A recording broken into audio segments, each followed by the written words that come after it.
근데 아까는 이제 제가 세금에 대해서 말씀드렸는데 이제 복지에 대해서 말씀을 드릴게요. 그 많은 분들이 알고 계시는 것처럼 그런 복지국가 스웨덴이 어느 정도로 복지 혜택을 누릴 수 있는지 뭐 세금을 아까 어느 정도로 많이 낸다라고는 말씀을 드렸으니까 그렇게 낸 세금으로 어느 정도 돌려받는지를 확인을 하면 좋을 것 같습니다.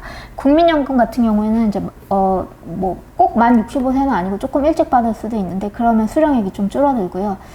좀 더 늦게 받으면 뭐 67세 이럴 때 받으면 조금 수령액이 늘어나고 뭐 이런 구조인데 평균적으로는 170만 원 정도 받는다고 합니다. 소득 대체율은 한 50% 초반대라고 하고요. 스웨덴은 국민연금 18%를 내거든요. 18%를 내고 소득 대체율은 한 50% 초반대 됩니다. 한국은 국민연금 9%를 내고 소득 대체율은 한 40% 조금 넘는 수준이고, 그래서 사실은 이제 스웨덴에 비해서 한국 사람들은 말도 안 되게 적게 내고 많이 받는 편이라고 할 수가 있겠는데요. 직업연금이라고 해서 회사에서 그냥 복지 차원으로 직원들한테 해주는 게 있어요. 근데 이거는 직업연금을 해주는 회사도 있고 안 해주는 회사도 있긴 한데 한 90% 정도의 스웨덴 회사에서 직업연금은 들어주기 때문에 직업을 가졌던 회사원이었던 사람이라면 이것도 은퇴하고 나서 한 달에 뭐 50만 원 좀 안 되게 받을 수가 있습니다. 그래서 이거 두 개 합치면은 200만 원 좀 넘게 받을 수 있고 여기서 소득세 또 떼고 뭐 이런 식으로 살아가는 구조인데요. 연금이 사실 한국에 비해서 훨씬 많기는 한데 워낙에 물가가 비싸고 주거 비용이 되게 많이 들어요. 그래서 원룸에 살더라도 뭐 최소 100만 원 이상은 내야 되기도 하고 자기 집에 살더라도 뭐 아파트 관리비만 해도 뭐 50만 원 이상은 내야 되고 뭐 이러다 보니까 주거비가 되게 많이 들고 물가가 비싸고 이러다 보니까 사실 연금을 이렇게 받는다고 해서 이제 결코 여유롭다고는 할 수가 없거든요. 그러다 보니까 거의 대부분의 스웨덴 사람들이 개인연금을 따로 들고 있습니다. 젊은 분들도 다 개인연금 다 따로 들고 있고요. 그리고 기초연금이라는 거는 저소득층 대상으로만 지급을 하는 건데 이거는 젊었을 때 직업이 없었든지 아니면은 뭐 너무 조금이라서 연금이 제대로 안 나온다든지 이런 사람들한테 한 달에 한 100만 원 정도 지급을 하는 건데 연금 생활자 중에 한 10%는 이런 식으로 기초연금만 받고 살아가고 있다고 합니다. 그래서 오른쪽에 보시면 이게 스웨덴 그 연금 사이트, 공식 연금 사이트에서 나중에 연금 이 정도 받으면 뭐 어디에다가 주거비 얼마 쓰고 식비 얼마 쓰고 이래서 뭐 저금은 어느 정도 할 수 있고 이런 식으로 시뮬레이션을 보여주는 표가 있어요. 그래서 그 표를 그대로 가져왔는데 노인 A를 보시면 이분은 평균보다는 좀 많이 받는 편이에요. 15,000크로나. 여기서 이제 130원을 곱하면 한국 돈이 되는데요. 15,000크로나면 뭐 200만 원 정도 되는 금액입니다.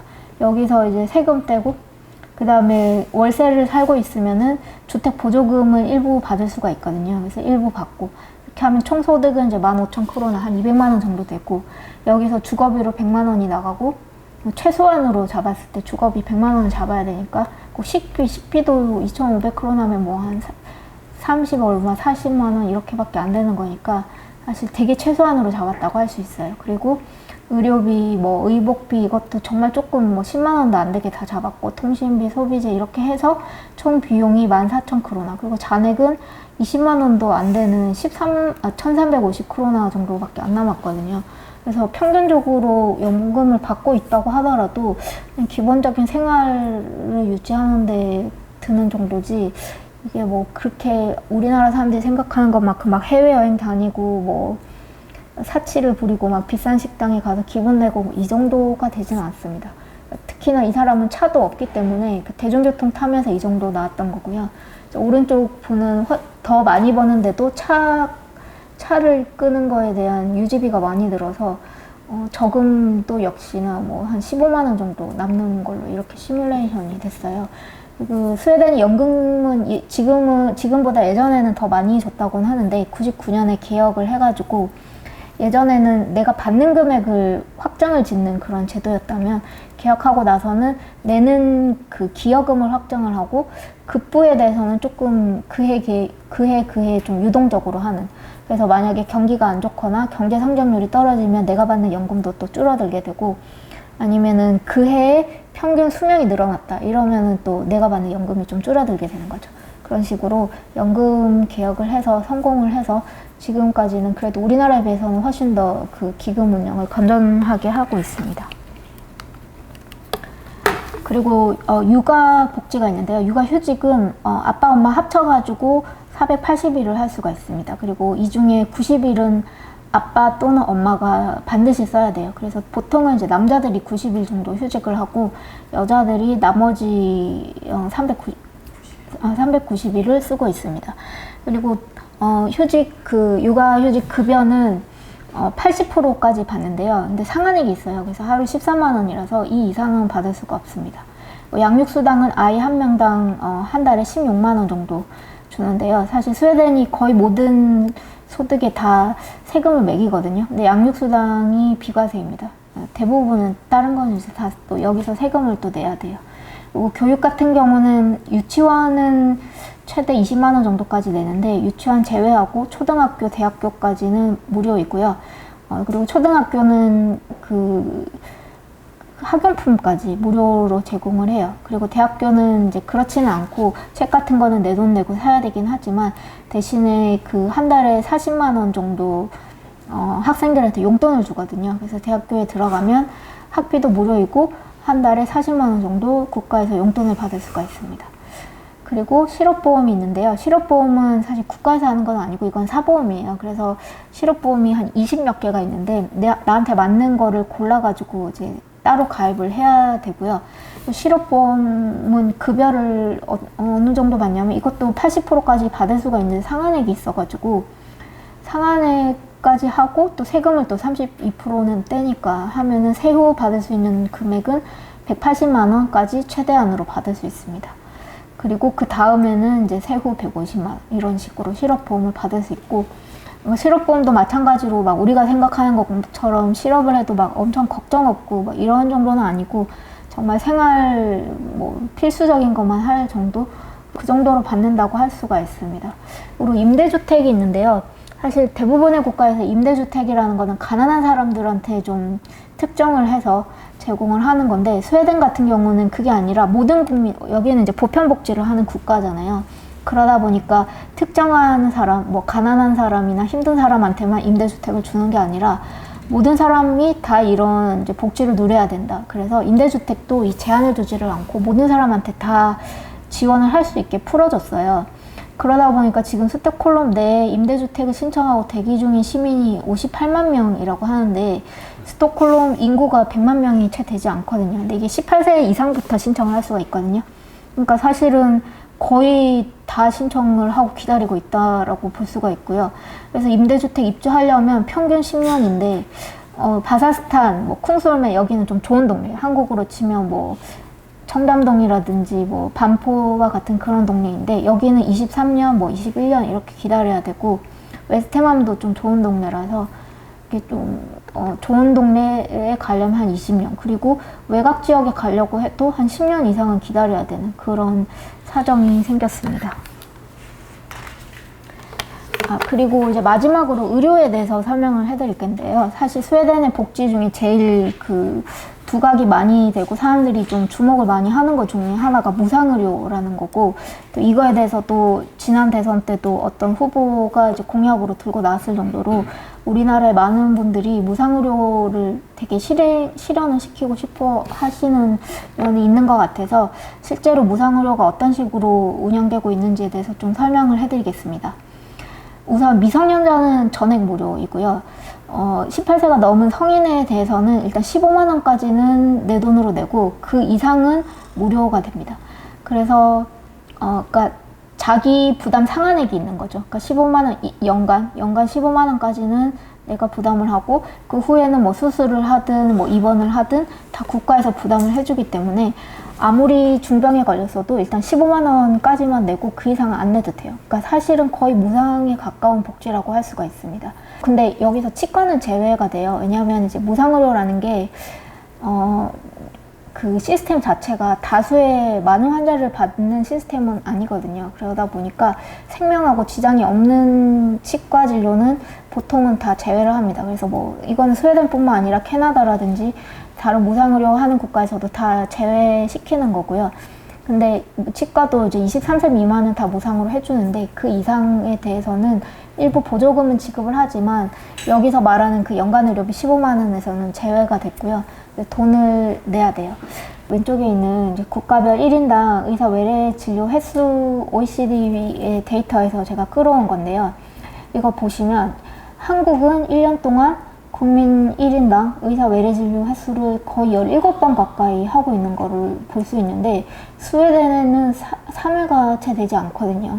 오히려 그 미국 그 의료 시스템이 낙후됐다고 하는 미국보다 스웨덴 국민들이 병원을 덜 가는 거를 확인을 할 수가 있는데 이거에 대해서는 이제 무상의료 시스템에 대한 허점이 있다라고 저는 생각을 해요. 왜냐하면은 이제 의료 시스템이 무상이 되면 이거는 이제 교육이라든지 이런 거랑은 좀 다른 게 교육 같은 경우에는 이제 그러니까 뭐 학교를 여러 군데 갈 수는 없지만 의료가 무상이 되면 이거는 의료 수요가 무한대로 증가를 하게 되거든요. 그러면 정부에서 이거를 건강보험의 재정을 유지를 하려면 수요와 공급을 차단을 할 수밖에 없어요. 그러면 병원에 가는 걸 좀 어렵게 해야지 아무래도 병원에 덜 갈 거고 이런 식으로 스크리닝을 실시를 해야 되는데요.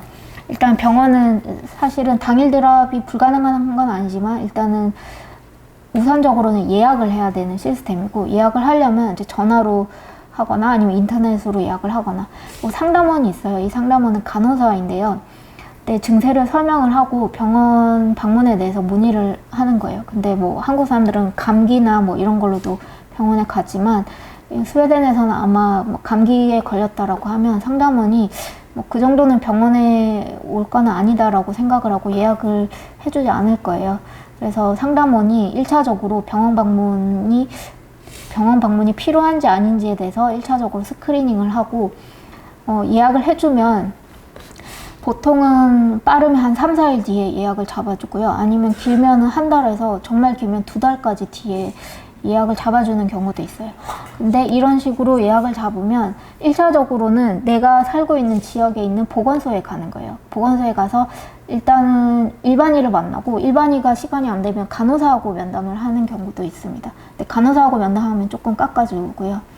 근데 일반의를 한 번 만나면 한 25,000원 정도를 내거든요. 한 번 상담에. 아까 15만 원까지는 내 돈을 낸다고 말씀드렸잖아요. 그래서 한 번 상담에 25,000원 내고 간호사랑 상담하면 그거보다는 조금 싸게 그렇게 해줍니다. 그리고 일반인은 여기서 이제 모든 거를 다 하는 가정의학과 같은 사람이기 때문에 뭐 안과, 치과, 뭐 정형외과 이렇게 다 하는데 증세를 들어보고 이 사람이 조금 문제가 있을 것 같다라고 생각을 하면 2차 의료기관하고 전문의 방문을 연결을 해주는 시스템이에요. 그러니까 내가 바로 2차 의료기관에 가거나 바로 전문의를 만날 수는 없고 일단 첫 번째로는 1차 보건소에 가서 일반의를 만나야 됩니다. 그러니까 이런 식으로 한 번 더 스크리닝을 당하는 거죠. 그러니까 이게 허들이 중간에 계속 있기 때문에 내가 전문의를 만날 때까지 몇 단계를 거쳐야 되고 그리고 이 전문의 방문하는 거를 내가 결정하는 게 아니라 1차적으로는 전화 상담원이 그리고 2차적으로는 보건소에 있는 일반이나 간호사가 결정을 하기 때문에 환자의 의사하고는 상관없이 이런 의료 시스템의 프로세스를 따르는 그런 시스템이에요. 그러다 보니까 아무래도 병원을 가는 게 접근성이 우리나라보다는 많이 떨어질 수밖에 없거든요. 그래서 스웨덴에서 이 병원 횟수가 3회가 채 되지 않다는 거를 말씀을 드렸는데 이런 식으로 이제 수요를 억제를 하는 그런 여러 가지 장치를 두고 있기 때문에 접근성이 좋지는 않다라고 그렇게 말씀을 드릴 수가 있습니다. 그리고 한 번 갈 때 의사 만날 때 한 25,000원 낸다고 말씀드렸잖아요. 근데 3번을 채 가지 않으니까 1년에 1년에 한 7만 원 정도 안팎으로 비용을 지출하는 건데 의료비 상한선이 15만 원이거든요. 그러면 대부분 평균적으로 병원 가는 사람들은 이 복지 시스템을 아예 못 누리고 있다라는 그런 의미가 되기도 합니다.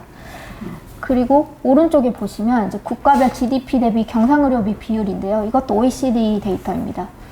제가 아까 말씀드렸듯이 스웨덴 사람들은 병원에 많이 가지 못하고 그리고 전문의를 많이 못 만난다고 말씀을 드렸잖아요. 그 일반의를 만나고 대부분 뭐 병원도 뭐 평균적으로 한 3회 정도 가고 그리고 뭐 여기는 없지만 그 병상수가 되게 부족해요. 그래서 중병 수술을 하더라도 좀 빨리 퇴원을 하고 집에서 통원 치료를 하는 그런 경우가 되게 많은데 이제 그러면은 당연히 의료비 지출이 되게 적어야지 마땅할 거라고 생각하는데 오히려 통계를 보면 스웨덴이 GDP 대비해서 경상의료비 비율이 11%로 나옵니다. 근데 한국은 8%밖에 안 되거든요.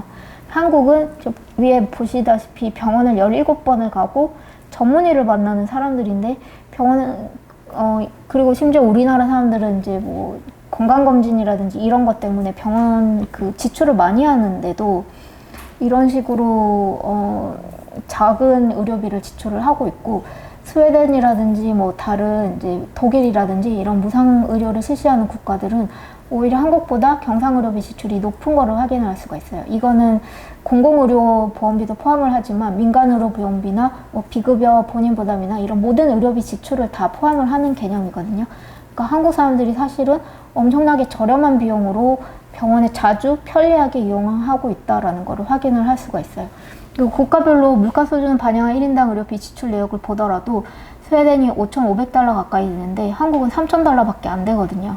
그러니까 사실 거의 한국이 지금 병원은 거의 뭐 한 6배 정도 더 많이 가는데 의료비 지출은 절반 정도밖에 하지 않는다라고 그렇게 확인을 할 수가 있습니다. 그래서 이 스웨덴이 사실 이 일반의를 만나야 되고 또 사실 일반이라는 게 아무래도 전문의에 비해서는 전문성이 좀 떨어지다 보니까 그리고 보건소는 좋은 검진 기계 같은 게 별로 없거든요. 그러다 보니까 부자들은 사보험을 따로 들어요. 그래서 사보험 가입한 사람이 한 13% 정도 된다고 하는데요. 사보험에 가입을 하면 이런 프로세스 없이 바로 전문의 만날 수 있습니다. 스웨덴도 영리병원이 있는데 그런 데는 전문의가 있고 또 되게 최첨단 기계들이 있다고 그래요. 그래서 부자들은 사보험 들어가지고 좋은 병원 가서 좀 비싼 검진 받고 일반 그렇지 않은 사람들은 전문의 보기도 힘들고 보려면 이제 여러 프로세스 거쳐야 되는. 그래서 사실 무상의료라는 게 처음 취지는 모든 사람한테 부자든지 가난한 사람든지 똑같은 복지를 제공을 하고 똑같은 서비스를 주겠다라는 그런 취지에서 시작을 하긴 했지만 실제로는 의료 시스템에 대한 접근성 면에서 양극화가 일어나 버리는. 그러니까 사보험과 공보험이 투트랙으로 운영이 되고 있다 보니까 그래서 오히려 이런 무상복지라는 게 불평등을 좀 악화시키는 그런 결과를 낳지 않았나라고 생각을 합니다.